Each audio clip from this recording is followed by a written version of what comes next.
Good day, friends. Hope you're doing really well. And of course, one of the most common, I think, issues we run into when we are trying to be, body-led, competent eaters is the idea of trust. And trust can feel like a small commodity when maybe you spent all of your life eating externally, basically eating based off the clock, books, someone else's program, what someone else tells you to do, eating based on your nervous system responses, fight, flight, freeze, or please. So when we have abdicated all of or majority of the time, our eating experiences to something that's not based on our own preferences and internal cues, we don't have much of a relationship with those cues, right? And we don't have much of a relationship with food, which is why we don't really trust our bodies. We act as if the body is the threat when the reality is we just don't have a lot of practice. And so when people ask me, I don't know how to trust my body, I'll typically say something like this: well, that makes sense.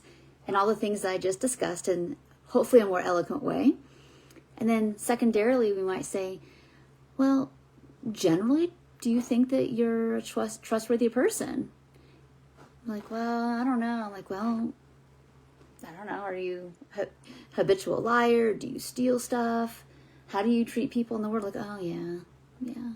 Like, for the most part, I make it to work on time, where I feed my dog or cat or kids and don't neglect them.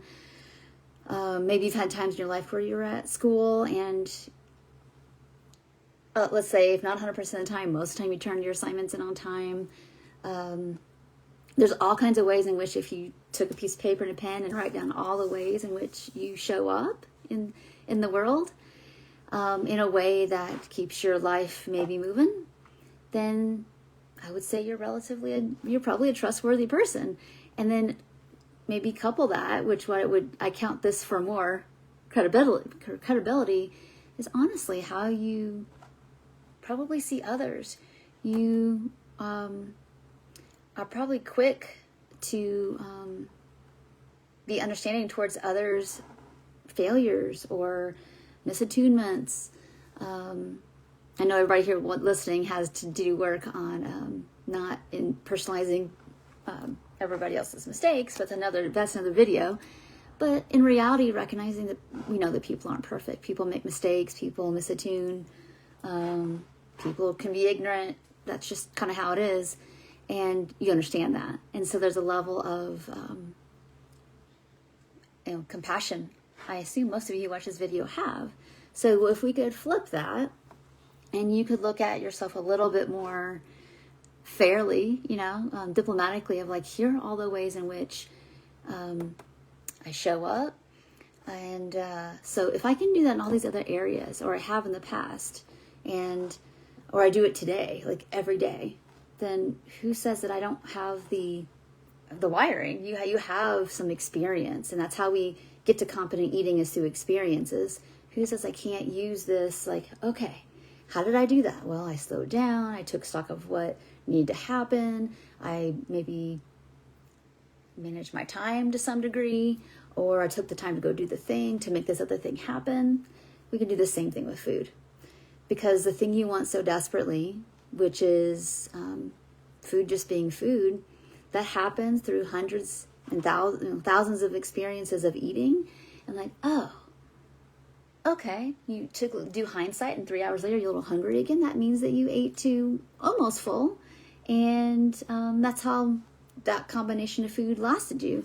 And you do that 1,000 more times, and before you know it, you're gonna start to build this kind of natural rhythm with vacillating between hunger and fullness, and a variety of different kinds of foods, and feeling into what works. And that's how you start to trust things. And before you know it, you're not even doing 0 through 10 hunger scales. You're not having to do anything much else than adult, which is getting food, easy foods, more complex foods, varying all that depending on the week and your level of other responsibilities, and also your health concerns and what your body's asking for. So it's flexible, and it has we're working towards as little pressure as possible as well to go where we want to go. So if you're putting perfectionism on this process, you're probably going to feel too much pressure and feel like you can't trust yourself because you can't hear, because your brain's too loud around, did I do this right?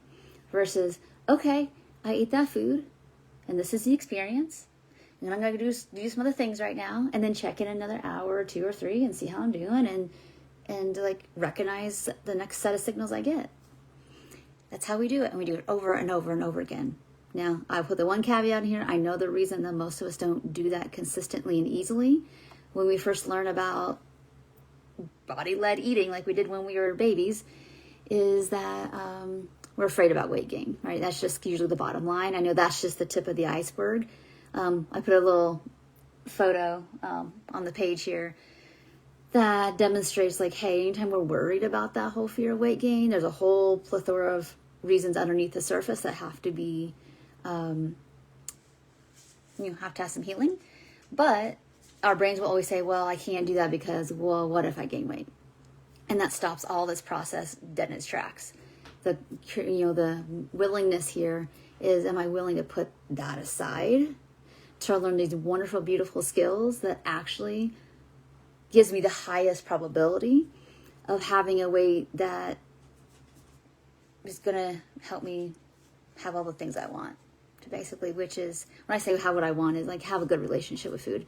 I can't promise all the other things in life we might want with that, but we will have this thing that like is very peculiar in the world, which is to like, tend to our health, but eat the food and be flexible and move on. And it's not the main part of our day, even though it's important, and it's certainly not our identity. So thank you so much for watching. I hope this was helpful to you, hopefully encouraging. For those of you who are also interested in some more nuanced, detailed nutrition information about stress responses and all that kind of good stuff, and really maybe putting all the pieces together for you, I'm doing a webinar this weekend. If you're interested, that's August 23rd, 2025.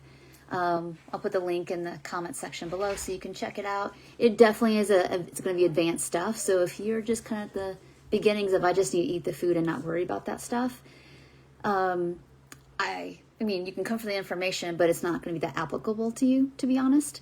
But for those who have been in recovery several years and they're ready for something, the restriction, to be healthy is like, that's long past. And you're wanting to just feel better in your skin and feel more, whatever it is. If it's mobile, if you want to see health conditions slowly improve, then maybe this is a webinar for you. So thank you so much, and we'll see y'all soon. Bye for now.